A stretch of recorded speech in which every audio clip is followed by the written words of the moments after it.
Mise en scene. There were various locations that I used in the school. One of the settings I used was the common room, which is for the post-16 students, which is where the trailer begins with 5 students, happy, normal and talking. The next location I used is the drama studio. I use this setting because of the large mirrors, the blacked out walls and the blacked out curtains, which all help to create a dark effect for when I have to film during the school day when it's light.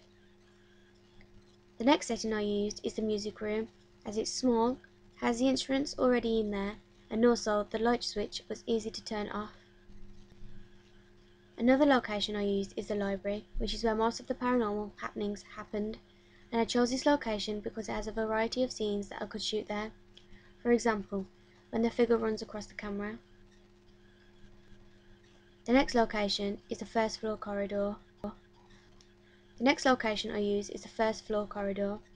I use this setting because it was the darkest corridor within the school, and also has the horror effect of someone who is running down the corridor and the figure following her. The final location I used is the ground floor, which was mainly used for the slamming door effects. I could have used more locations, however, having to film during the school day made it hard to find dark locations within the school, and also exams and assessments were happening at the same time.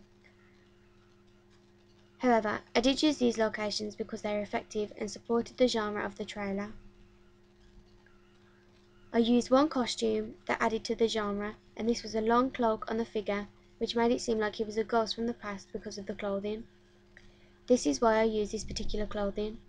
I didn't use any more costumes because it was hard to get each character in the same clothes every day.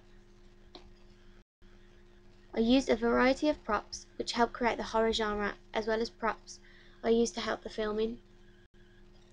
The instrument props were used for giving the characters something to do and concentrate on while the lights went off and they all stopped.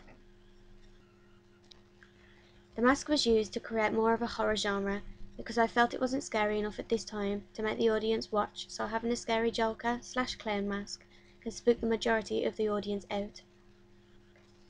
I used the books to fly off the shelves, which created a paranormal happening to spook the audience, and also using the piano to play by itself was also a paranormal happening that helped support the genre. The last prop I used was the tables and chairs in which the characters are sitting at and researching. I also used the table and chairs to stand on while filming the bird's eye view shot. I could have improved the mise en scene by having more costumes, but it just became too difficult to get the post-16 students to wear the same clothing for the 1 week we did all the footage for the trailer.